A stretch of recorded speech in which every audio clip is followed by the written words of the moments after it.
आज हम बात करने जा रहे हैं उर्दू मीडियम स्टूडेंट्स के बारे में। ऐसे स्टूडेंट्स जो कि जिन्होंने थ्रू आउट मैट्रिक में उर्दू मीडियम के साथ बुक्स पढ़ी होती हैं, चाहे वो बायो है, चाहे वो केमिस्ट्री है, चाहे फिज़िक्स है, हत्ता कि मैथ जो भी होती है वो भी उर्दू मीडियम में पढ़ी होती है।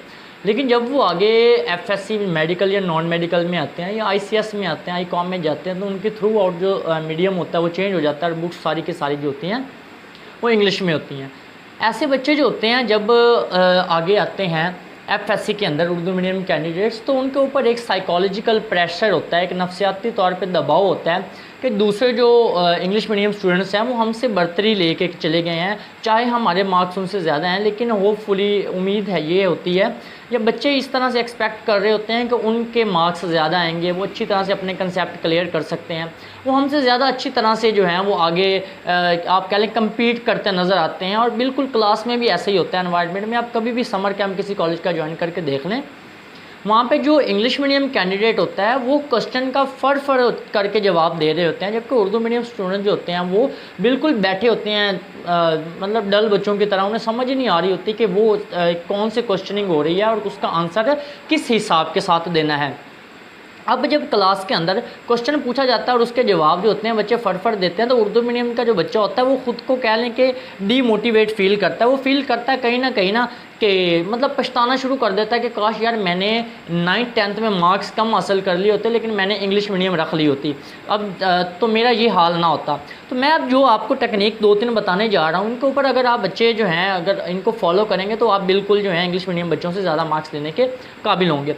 तो बेटा सबसे पहले तो एक बात मेरी ज़हन में आपने रखनी है, मैं अक्सर कहता होता हूँ एफएससी डजंट मीन कि फैकल्टी ऑफ साइंसेज। मैं जो बात करता हूँ ये है कि FSc means first startup champion, कि जो शख्स सबसे पहले स्टार्ट लेता है ना एफएससी के अंदर, इंटरमीडिएट के अंदर जो शख्स जितना जल्दी स्टार्ट लेगा वो शख्स उतना ही जल्दी अपनी कमज़ोरियों को कवर करेगा, वो अपनी उर्दू इंग्लिश मीडियम की प्रॉब्लम को ओवरकम करेगा और वो बच्चा आपको ज़्यादा आगे फील्ड के अंदर टेस्टिंग के अंदर अच्छे मार्क्स लेता नज़र आएगा। उसे आप बाकी बिहेवियर में बाकी शोबों के अंदर देखेंगे तो वो बर्तरी लेता हुआ आपको दिखाई देगा। पहली चीज़ तो ये है कि आपने स्टार्ट जल्दी करना है, ठीक है। और जो दूसरी चीज़ है वो आपके पास ये है कि अगर आप उर्दू मीडियम पढ़े हैं तो आपने जब पहले दिन से समर कैंप किसी कॉलेज का ज्वाइन करना है या आपने रेगुलर क्लास अगर आपने ज्वाइन कर ली है, तो आपने एक अलग से रजिस्टर लेके रख लेना है जिसके अंदर आपने ईच एंड एवरी वर्ड जो है वो नोट डाउन करना है अलॉन्ग विद इट्स मीनिंग। मिसाल के तौर पे केमिस्ट्री है तो एक बात मैं आपको पहले बता रहा हूँ, यहाँ पे एक बात मेरी हमेशा आपने जहन में रखनी है, वो शेर है एक ही सफ़ में खड़े हो गए महमूद अयाज, ना कोई बंदा रहा ना बंदा नवाज। तो जब आपने मैट्रिक करने के बाद एफएससी में आप आ गए हैं ना, तो यकीन माने जिसके 700 मार्क्स हैं या जिसके 1070 मार्क्स हैं, मैं दोनों को एक ही लाइन में गिनता हूँ, क्योंकि एफएससी जो होती है दोनों ने सेम पॉइंट से स्टार्ट करनी होती है और जो शख्स जितना जल्दी स्टार्ट करता है वो उतना ही आगे जाता है। और दूसरी चीज़ जो ये है जो मैंने बताई अभी कि रजिस्टर अपने साथ कर लेना है, और केमिस्ट्री चाहे आप पढ़ रहे हैं, चाहे आप बायो पढ़ रहे हैं, चाहे आप फिज़िक्स पढ़ रहे हैं, चाहे आप इंग्लिश पढ़ रहे हैं, पहले एक मंथ के अंदर आपने हर वर्ड का तर्जमा लिखना है। मिसाल के तौर पे अगर आपने केमिस्ट्री स्टार्ट किया तो वहाँ पे सबसे पहले जो है वो मैटर का जो है वो कंसेप्ट है कि what is mean by matter, matter क्या होता है और इसकी फिर आगे टाइप्स क्या होती हैं, ठीक है। अब मैटर जो है उर्दू में तो बच्चों ने पढ़ा ही नहीं होता, उर्दू में बच्चों ने मादा पढ़ा होता है तो उन्हें समझ नहीं आती मैटर क्या चीज़ होती है, ठीक है। तो पहले दिन आपने मीनिंग लिखना शुरू कर देने हैं। मैटर है तो MATTER मैटर, मैटर मीन्स क्या होता है मादा। There are 2 forms of matter, matter की 2 फॉर्म्स होती हैं, एक आपके पास खालस हालत होती है और ना खालस हालत। जो खालस को इंग्लिश में प्योर कहते हैं और ना खालस को कहते हैं इम्प्योर। तो मतलब कहने का ये मैं आपको जो चीज़ समझाने जा रहा हूँ वो ये है कि मोस्टली जो वर्ड्स होते हैं वो सेम होते हैं। मिसाल के तौर पे इवेपोरेशन है तो आपने केमिस्ट्री में इवेपोरेशन ही पढ़ी होगी, उर्दू में भी, और उसे आपने अमल तबखीर नहीं पढ़ा होगा, ठीक है। या आपके पास कह लें फ्रीजिंग पॉइंट है तो उसे आपने फ्रीजिंग पॉइंट ही पढ़ा होगा, नुक्ता मुंजमद नहीं पढ़ा होगा। तो क्योंकि आजकल ये काफ़ी ज़्यादा चेंजेस बुक्स में आ चुकी हैं और उर्दू मीडियम में भी इंग्लिश मीडियम का काफ़ी वर्ड्स यूज़ होते हैं। तो पहला जो काम करना है वो यही है, आपने कि एक रजिस्टर के ऊपर एक एक वर्ड के मीनिंग लिखने हैं and with in just 1 month I assure you कि आप मुकम्मल तौर पे जो है इंग्लिश मीडियम स्टूडेंट्स के कम्पीट करने के काबिल हो जाएंगे। सेकंड थिंग ये कि आपने कभी भी खुद को जो है ये नहीं समझना कि मेरे अगर एफएससी में मार्क्स कम आए हैं, सॉरी मेरे अगर मैट्रिक में मार्क्स कम हैं तो जो 1070 वाला बच्चा बैठा है मुझसे ज़्यादा शानियर है। बेटा ऐसा कभी भी नहीं होगा। और तीसरी चीज़ ये है कि try to understand the concept and logics, not only to go for रट्टा। ठीक है, क्रैमिंग के लिए आपने नहीं जाना, आपने रट्टा नहीं लगाना, आपने एक एक वर्ड का लॉजिक समझने की कोशिश करनी है। ठीक है, आप अगर फिजिक्स पढ़ रहे हैं, फिजिक्स का पहला आपका जो चैप्टर है वो बेसिक है जी, आपके पास फिजिकल क्वांटिटीज़ क्या होती हैं या इनके आगे जो टाइप्स हैं, सारा चैप्टर इसी तरह से है। सेकंड चैप्टर अगर आप स्टार्ट करेंगे वो इसी तरह से है। बायो का अगर पहला चैप्टर आप देखते हैं, दूसरा देखते हैं, तीसरा देखते हैं, तो उसमें जो 70% होता है मवाद मैट्रिक वाला ही होता है। लेकिन फिर वही बात आ जाती है कि आपने रट्टे की तरफ नहीं जाना, आपने विद इन फर्स्ट मंथ आपने एक एक वर्ड जो है ना इंग्लिश के अंदर रट्टा लगाने की कोशिश करनी है। मेरी ज़रा बात समझिएगा, आपने रट्टा इस तरह लगाना है कि आपने जो पढ़ा है उसको आपने हर हाल में याद करने की कोशिश करनी है। But if you have taken the your class और द पीरियड लेने के बाद आपने जो कुछ आपने पढ़ा या जो कुछ आपके जहन में आ गया वो आपने उर्दू में लिखना है। फॉर एग्जांपल मैं एक केमिस्ट्री का लेक्चर लेता हूँ, केमिस्ट्री में पढ़ाता हूँ कि ये एटम होता है। ठीक है, ये एटम है, एटम के अंदर जो होता है ये प्रोटॉन होते हैं, इलेक्ट्रॉन होते हैं, न्यूट्रॉन होते हैं।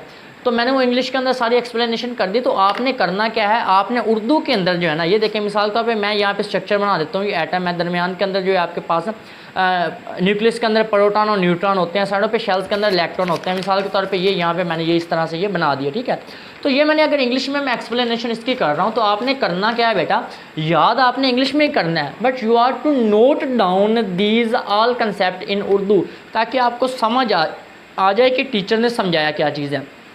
तो अगर ये तीन चीज़ों के ऊपर आप काम करेंगे ना, with in just first month, मैं आपको बता रहा हूँ विद इन जस्ट 30 डेज़ आप जो हैं वो पहली सफ के अंदर खड़े होंगे। लास्ट टाइम मेरा एक स्टूडेंट था अरीश, मैं उसका अक्सर जो है जिक्र भी करता होता हूँ। वो पंजाब कॉलेज के अंदर पढ़ने गया तो उसके मार्क्स 900 एंड समथिंग, तो वो उर्दू मीडियम कैंडिडेट था, वो बड़ा परेशान हो गया।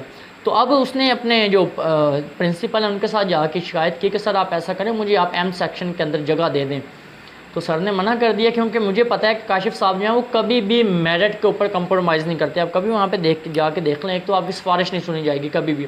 अगर आप मेरिट पे आते हैं तो आपको अगली क्लास में प्रमोट किया जाएगा, अदरवाइज़ कभी भी मेरिट से हट के काम वहाँ पे नहीं होता।